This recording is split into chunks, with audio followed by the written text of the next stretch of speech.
Check, check, check. That's sound for me. 1, 2, 3, 4. Sound for you. Good. All right, I think we're ready to go.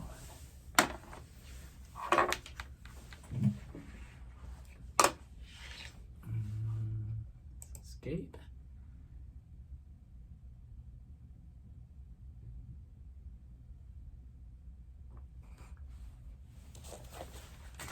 Hey, Gib. Hey, Roy. How you been? I've been good. You guys getting ready for Synapse? Yeah. Gearing up for that.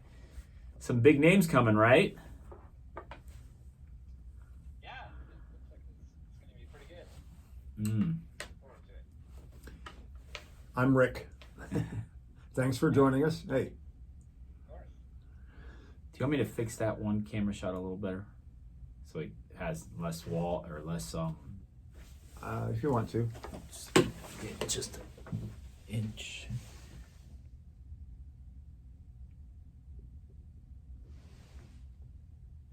That's about.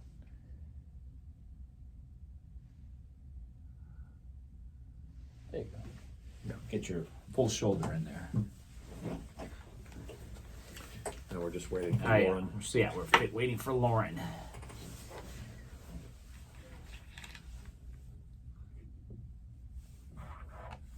So how's oh, here she is. We're ready to go. Look at that.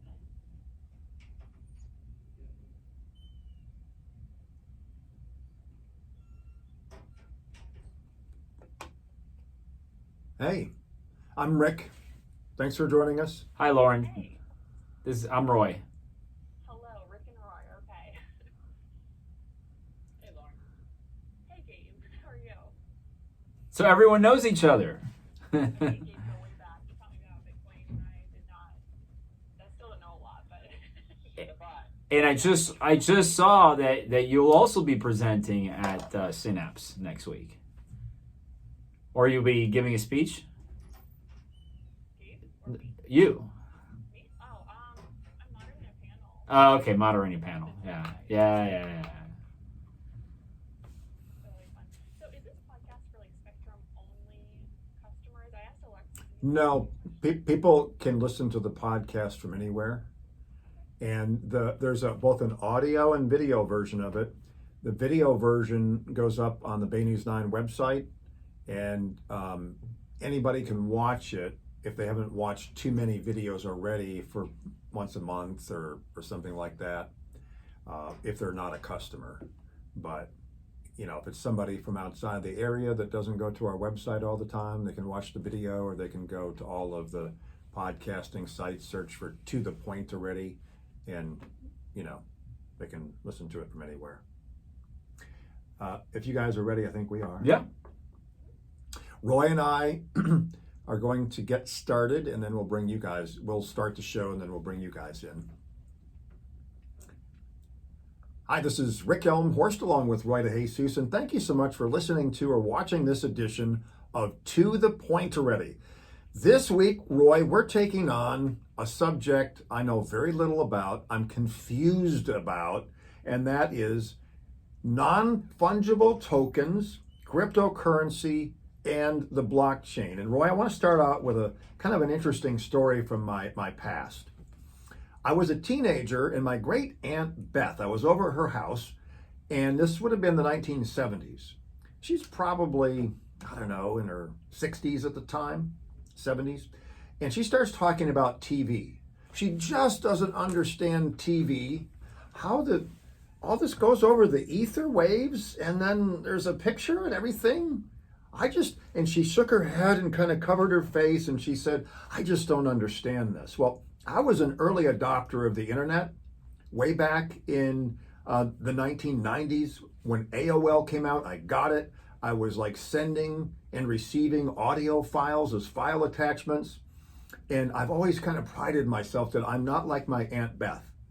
But then when we get into these discussions about NFTs, cryptocurrency, and blockchain, I kind of understand it a little bit, but I'm like, maybe I'm just not smart enough to understand this, and I shouldn't even try. But today, we're going to try to understand these things. Yeah, and you probably learned about TV from Willy Wonka and the Chocolate Factory from Mike TV.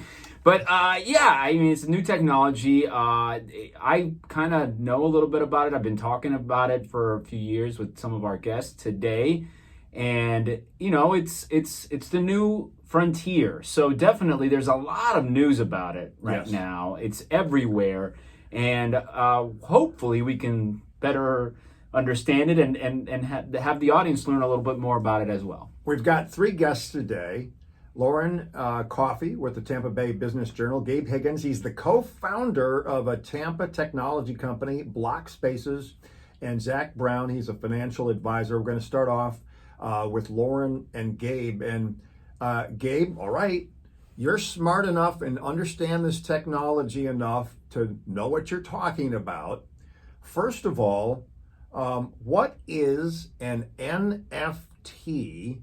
And why should we take this seriously as it has a real future? Yeah, so NFT is abbreviation, obviously, for non-fungible token. And I don't expect very many people to know what fungible means. I had to look it up when I was learning about this. But so the difference is with fungible assets, they're like kind things, right? So $1 is no different than somebody else's dollar, and they're interchangeable. You can exchange one for the other, and they're both valued the same thing. A non-fungible token or asset, this could be anything. In the physical world, this would be paintings or real estate. There's no two things that are identical or valued the exact same. They all have they're unique. They're unique in their own right. And NFTs are basically a digital collectible, if you will. So you can imagine how that applies to a lot of things. And what's fascinating is that it seems that people are getting their head around NFTs and their use cases even faster than cryptocurrency, which are fungible assets. I'm going to try to break this down to like the way I can understand it.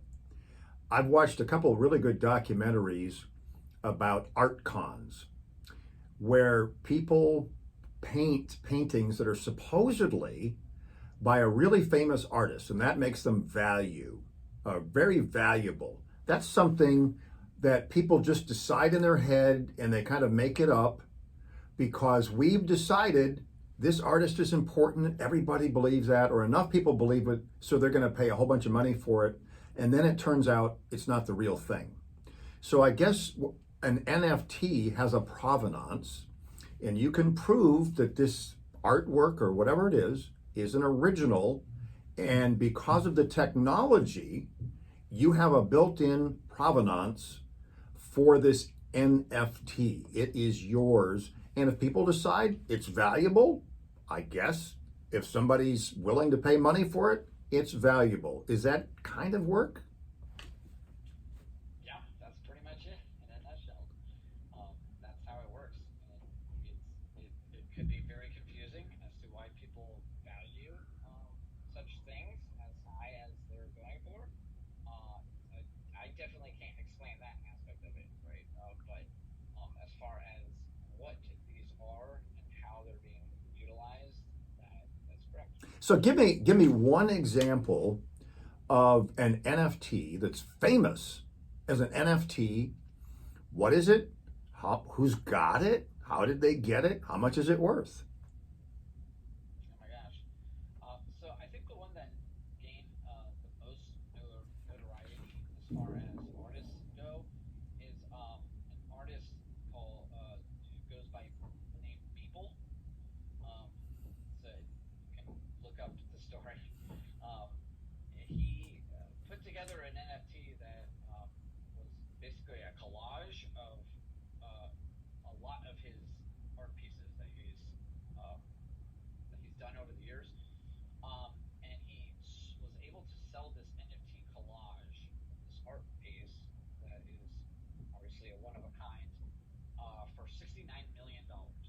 What? Um, Hold on, $69 million for just a digital product that you just look at on a screen. that's right. Okay. I think that recently, and this is, we even reported about this recently. The best example that I have for an NFT right now is there was a woman in, I think, Dunedin Right. that just sold a home through an NFT.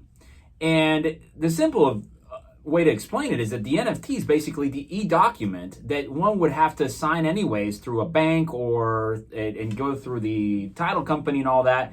In this case, the NFT here is just the buyer and the seller making that exchange. And it's basically an e-document. It's the same thing you would do, but guess what? Only those two people are involved in that transaction. No one else, and no one else can mess around with it. Plus, there's no fees attached to that either that a third person is getting involved with. And I think that's one of the big attractors to cryptocurrencies and NFTs, that there is no middleman that is taking a cut out of a transaction, right? That there's, no title company that you have to pay a fee for just for them to give you a piece of paper so you can sign. So then you can own your own real estate. Is that what we're talking about? I think that's a very good application of NFTs in this sense. Yeah, that is an application that is kind of being explored. I mean, this is all very early concepts, right? So the execution of how NFTs are being utilized right now may not be, how they look in a couple years from now, right? So we're at the very nascent stages of how this is kind of being developed and, acclimated into, different feature sets or use cases. But yeah, that is one use case that the real estate industry is looking to apply this NFT kind of technology to property ownership, and you can do more interesting things with NFTs too, since they are programmable. You can program certain features or characteristics or applications that can only interact with your NFT. So let's say that the house you just bought, the NFT from the previous owner, acts as the actual key to the house itself. If it has a smart lock on it, that can interact with your NFT. So you can assure that nobody else can gain access to that property besides the owner of the NFT themselves. Lauren Coffey with the Tampa Bay Business Journal. Are you seeing many businesses in the Tampa Bay area actually start to adopt NFTs as a way of doing transactions? Or let's get into cryptocurrency here. Are people, other than say investing, quote, in cryptocurrency for speculation, trying to make money that way, are many businesses accepting cryptocurrency? Are they paying their employees with cryptocurrency? I really don't understand how you can assign value to some digital thing if it's not a currency. So how do you assign value, and are businesses really getting on board? The value question might be better for Steve. I know, I mean, it is a currency.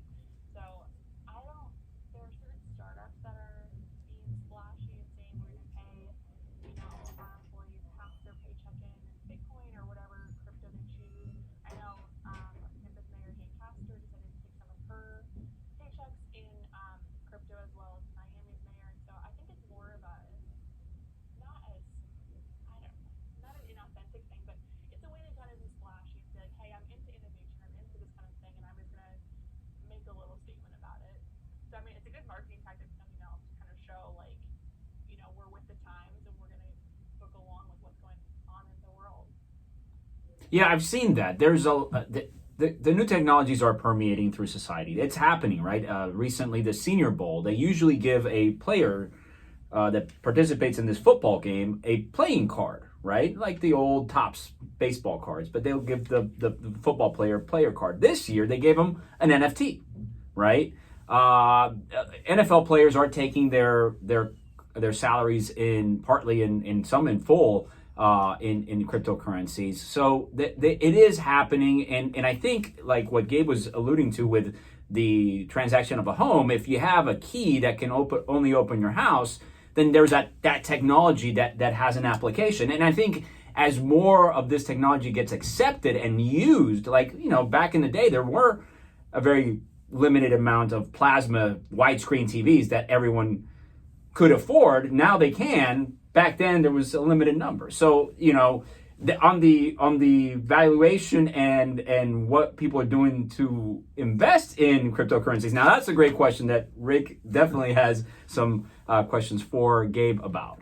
Okay, so here's my question as a person who just, I don't know, I just don't get the attraction to cryptocurrency yet. I think in the future it could be amazing, okay? But who gets to decide how much a cryptocurrency is worth? Right now, it just seems like, they do crypto mining or something, and computers have to do something to prove they're mining, and then somebody assigns a value to that. It seems just all kind of arbitrary and made up. Eventually, maybe if everybody just agrees, well, this crypto is worth this, okay, we'll do transactions in it. But let's say something like Bitcoin. Who says it has value? It seems completely subjective. At least with our fiat currency that we have, there's a government that's backing it in some way. Thank goodness the dollar is the standard for business around the world, and we have the advantage of that here in the United States. So our currency is kind of stable. And there's the force of government behind it to say it's real. Although we don't see it sometimes, it's electronic, or we have paper. Paper's not worth anything. We just all agreed it has value. How do you know that a cryptocurrency actually has value other than people just saying it does? Well, yeah, Rick, I think you just answered your own question. Value is totally subjective, and with fiat currency, even though it is backed by the government, there is also that counterparty risk that is involved with the central bank. Right. Being a trusted third party that is in charge of the flows, the ebb and flows of that currency. So as we've seen in the past 12 months, they've printed a lot of money. Yes, and I was out of thin air. right. They just say, well, there's more dollars out there, and golly gee, we have inflation. Why is that? Right.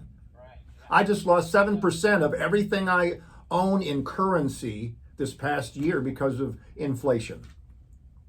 Yeah, and that's the U.S. dollar, right? There are other central banks that are inflating far worse, and inflicting the poorest of those countries. So, and this is where assets like Bitcoin come in handy, where you have now an asset that cannot be manipulated in this way. There is no central authority to dictate how much Bitcoin is going to be flowing through the world. It's programmed, and so it's already set. It's already set in stone. Nobody can change it. Nobody has the authority or power to do that, and that's why, because of its decentralized nature, the feature of Bitcoin is the fact that it can't be inflated away ad infinitum by an arbitrary third party. So you know that when you're gaining this asset, you have something that's real, and that it in a sense, it's even more real than your physical dollars. To And your point, this is a most dollars are digital right now. Right. 80% of all dollars in existence exist in digital form. I think for people outside of the United States, particularly in developing countries that don't have a great banking system and their currency, let's just say it's not that stable, you can't trust it. If I were a person in a developing country and this crypto thing really worked out and you could trust it, long term you could prove you could trust it, man, what a great way to do business around the world. You could be out in the middle of nowhere. You don't have to have a bank, and you can do transactions from one person or one business to the other with no big middleman in between or a government telling you, yeah, you can't do that because it's not our currency. Exactly. Now, Exactly right. And we're seeing that happen in countries in South America and in Europe that they're, Argentina and Venezuela, their dollars are being inflated, like really bad. They're experiencing hyperinflation, and to get around that, people are turning to Bitcoin and other cryptocurrencies just to survive. This is literally now a matter of survival for some of these countries and the people living under these regimes that are heavily inflating their fiat currencies. I think that a lot of the skepticism, especially for the folks back home here in the U.S., when they see all the news that makes the headlines, it's a lot of volatility, right? These prices go up, they go down, and it all happens within a matter of days, right? And unlike the traditional market. So, Lauren, you've been covering. Not the market lately. Well, yeah. Well, Lauren, you've been covering this space for some time here in Tampa Bay, and yeah, we said that the mayor's accepting cryptocurrency. Other people are doing it just so they can be part of the wave of, hey, we're early adopters or whatever. So everybody come and join us. What have you seen as far as that growth? Right in Tampa Bay, obviously we are starting to become a technology hub. Obviously there's the big event that's coming, Synapse, and it's been happening for some time, and a lot of people are moving into town. Kathy Wood, tell us about that growth and how Tampa Bay fits into the world of cryptocurrency and this new technology. Yeah, it's a little bit crazy. I think it's not just because you have like one or two crypto people come down here and say, I'm gonna have a house in Chicago and then one here and then they become full-time residents here. But it's not so isolated anymore. Like they started a little bit of a wave where you have people like Nick Goldstein from Celsius. He came down here, and then you have people like RSK Trading Group, which is an investment firm that focuses on crypto. They came from Chicago, and then obviously Kathy Wood. So I mean, I've talked to Gabe about this before and said, is this ours for the taking in terms of like who we become the crypto capital of the world? And I think from what I've heard from other people, it's just, yeah, we can. And it's ours for the taking. I think we have really cool startups that are doing stuff like Pocket, who was worth over $1 billion now. And I think now is just time to like kind of have them all come together, which I know Synapse helps with, and there was a Bitcoin blockchain summit that helped with that. Just continue to tell the story a little bit more, and yeah, see where it goes. I think it's not going to slow down anytime soon. All right, Lauren and Gabe, I want to give you guys a chance to respond to some really vociferous critics of cryptocurrency, and that is Warren Buffett, the very, very rich guy from Berkshire Hathaway, and Charlie Munger, who's like the vice chair of the Berkshire Hathaway board. At one of their recent shareholder meetings, they got really critical of cryptocurrencies, and I want to play this clip for you now.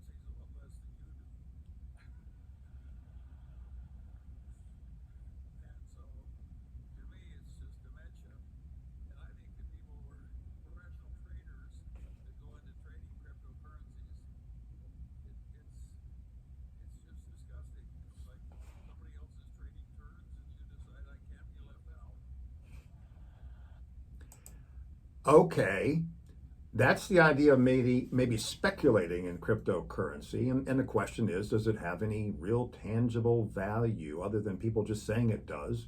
Well, fiat currency is somewhat the same, but what do you say to critics like Warren Buffett and Charlie Munger about crypto? Yeah, so obviously they've been naysayers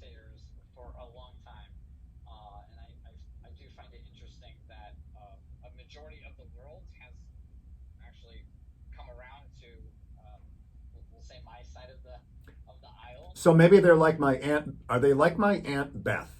Well, yeah, they are.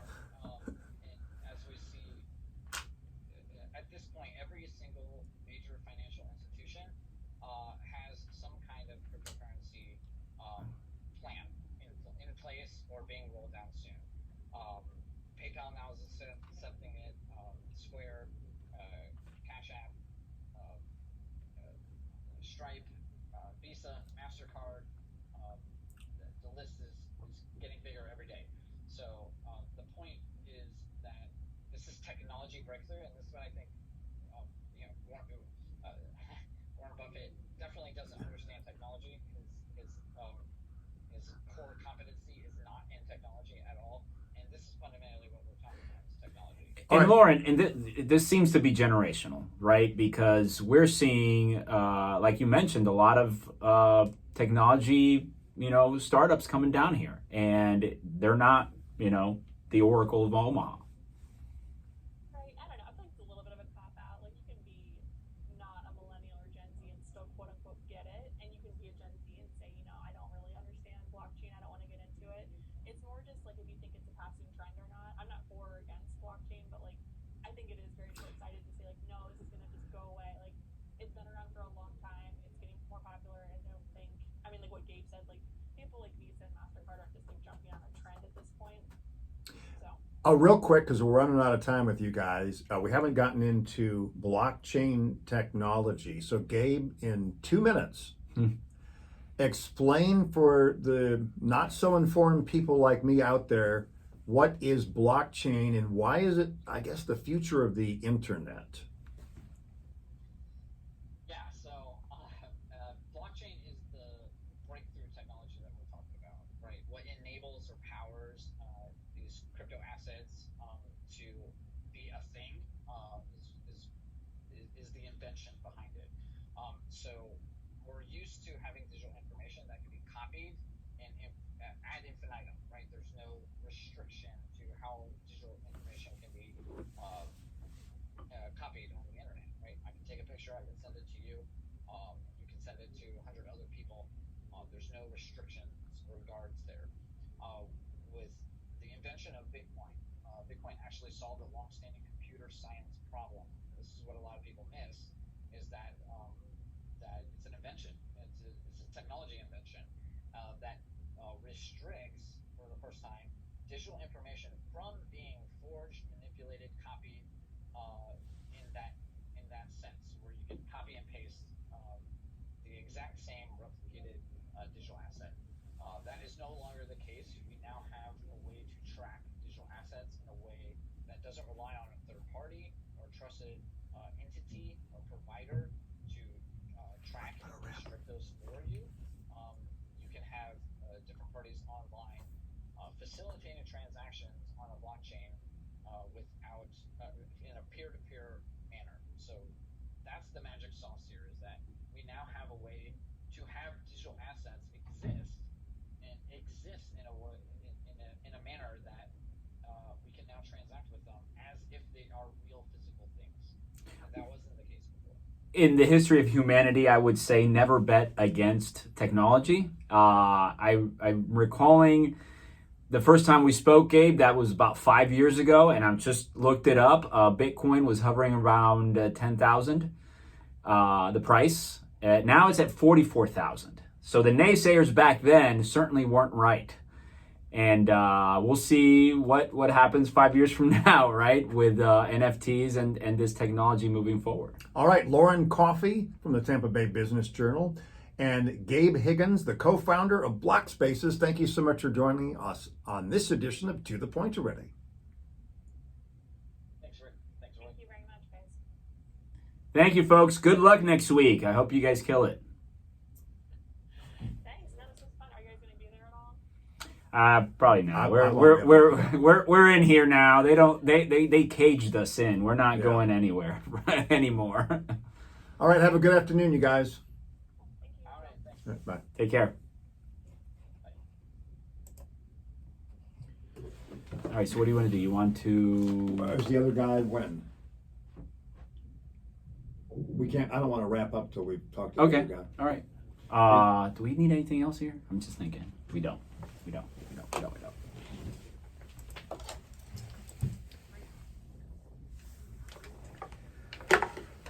That was good. Yeah. Yeah. I like your